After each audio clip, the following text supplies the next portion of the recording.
Welcome back to another episode of Coaching Through the Bible. This week, the last in the book of Genesis, Vayechi. Our subject this week, the tribes on blessed failure. Our question for the week is, how do we overcome our failures and our failings? Whether it's a work project, a business matter, or deeper on a personal level, a human level, or even a moral level, where we have some sort of a moral failing or a human failing or a personal failing. How do we overcome that? How do we look at that failure? How do we move on from that failure? What do we do with it? And the truth is, there's a lot of literature and many famous quotes from many famous people that you and I both know who have failed many times. And it seems that the key to appreciating and understanding failure in the right way is altering our mindset around failure and to put it into a context of success.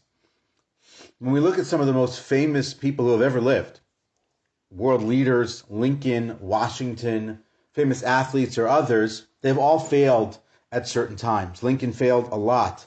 Washington, it happens to be, I'm in the middle of a biography on George Washington.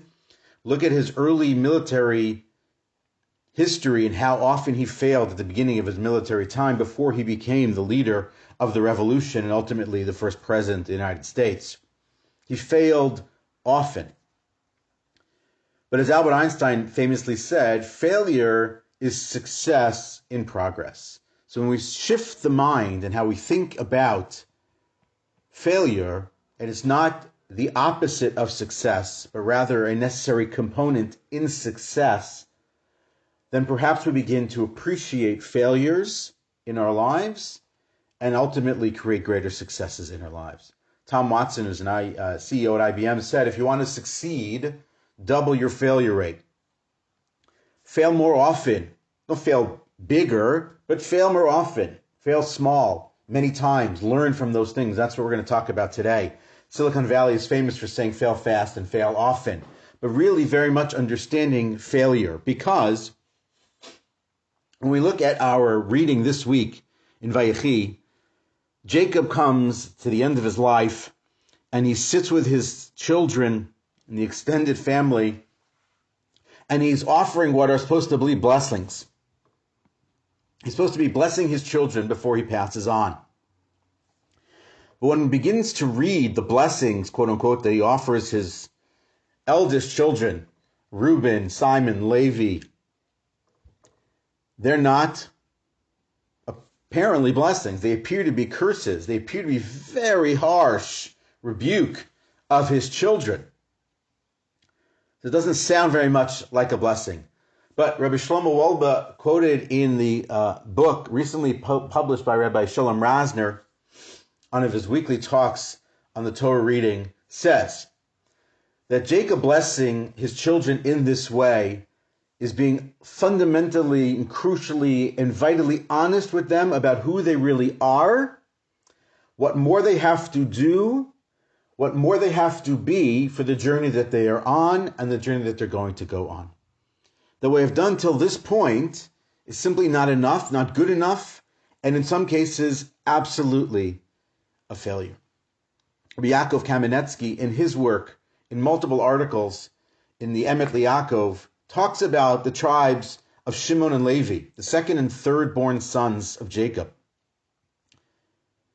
In the aftermath of the killing and the slaying of the people of Shechem, and now on his deathbed, we read about how harsh Jacob is with those boys, how tough he is about their zealotry, how it is that they have to be separated for all eternity, effectively, so that God forbid their zealotry should come together again and something can happen in the way that it happened already.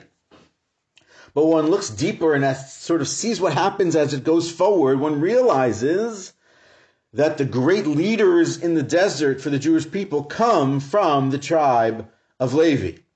Moses, Aaron, Pinchas later on in the Torah, in the Bible. That tribe itself becomes the spiritual leadership of the Jewish people, of the people of Israel. And yet the tribe of Shimon, it does not happen to. So it's an interesting sort of split. What happened? They seem to be cursed, quote unquote, together, blessed, quote unquote, together in that moment. And yet when we see it play out, the one time we see Simon's family, Shimon's family, extant in the Torah and the Bible is when the leader of the tribe, Zimri, sins publicly and is ultimately killed by Pinchas, who is the son of Levi. So the zealotry continues, but it continues differently. Why is that? So it seems to be that the tribe of Levi benefited from having had the opportunity to be separate and apart from the slavery and the difficulties of the work in Egypt, and they had the opportunity to nurture and to redirect and to focus and to learn and to study and to use their zealotry for good. The redirection from those failures earlier on, the learning from those failures early on, redirected towards greatness in the future in reusing the skill for something better.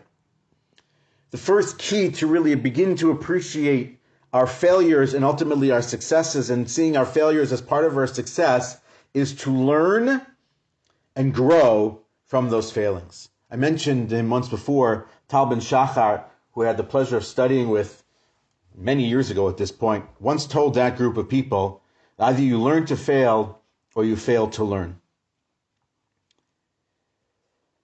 Learning to fail, appreciating what's happening in the failure, why a person failed, why something didn't happen, why they didn't succeed in that moment or that time. There are a whole variety of reasons as to why it is that people fail. It can be from hubris, it can be from a lack of skill, a lack of preparation. It can be that a person has blinders on or that they panic in certain moments. And all those reasons are reasons for failure. All those things are things that a person can learn, ultimately can grow from that failure and ultimately succeed. Levi does that. Simon, the tribe of Shimon, does not. The tribe of Reuben also does not. And we know how that history plays out forward into the future.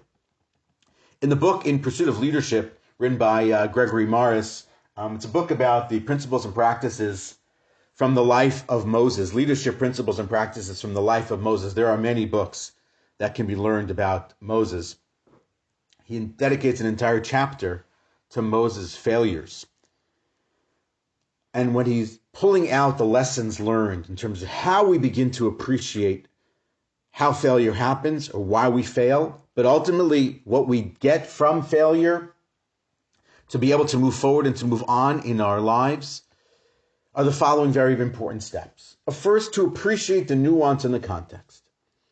Appreciate that one mistake in one moment is different than a mistake in a different moment, and that a person grows from one to the other, but can seek the collective lessons from each failure and fail forward, famously as Lincoln did, into the presidency. To appreciate the different nuances of those moments so that a person can begin to see how it helps them in the future. Morris also talks about admitting failure, even mourning when one fails. It's okay. But it's important to admit what the failure was, how that failure happened. To forgive the failure after mourning the failure. To really be able to have the opportunity to forgive oneself for having made the mistakes, missed the shots, even if it's on a much deeper level on the moral failings, which is perhaps wider than the context that we can discuss here. And then to make peace with that failure, to come to grips with what it is, to appreciate for good and for bad what that failing was, and to make peace with it. Because making peace with it allows a person to have the next two key factors, which is to move on and move up from that failure and move closer to their success. To be able to respond with great openness to that failure. But that can only happen when a person understands, is willing to grow and learn, and is at peace with their failure. And perhaps most importantly, is to seek guidance and counsel for that next move. We can always go back and revisit the different failures that we had, whether it was a play in a game, or it was on a test, or in a presentation, or deeper again in a personal relationship.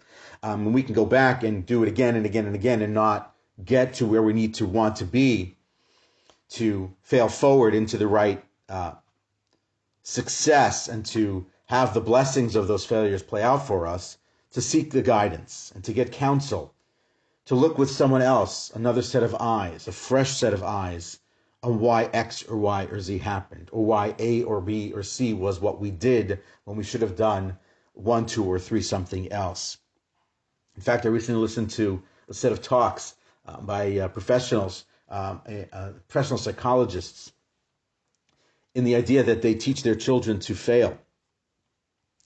But they don't simply just teach them to fail. Obviously, they want them to grow and to learn and to become resilient and to become tougher, but most importantly, to accept that failure is part of life, losing is part of winning, and to be stronger and better and more prepared for the future, to learn from the failures, to appreciate what the failures were, and then to grow from them, learn from them, and be better in the future.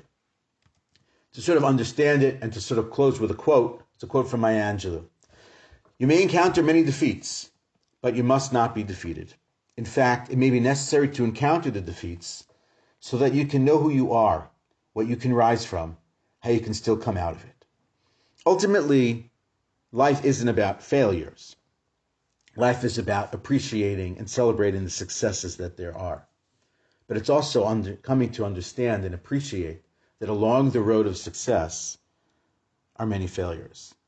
And at the top, when a person reaches that success level, when they become Lincolns and Washingtons and Maya Angelou's or others, or even simply succeeding in their own personal lives, in their own personal spaces, not as famously as some of the other people, that it is okay to have failed along the way, that it is normal to have failed our way to success, and that it's more than commendable to celebrate those failures along with those successes. Have a great weekend. Shabbat Shalom.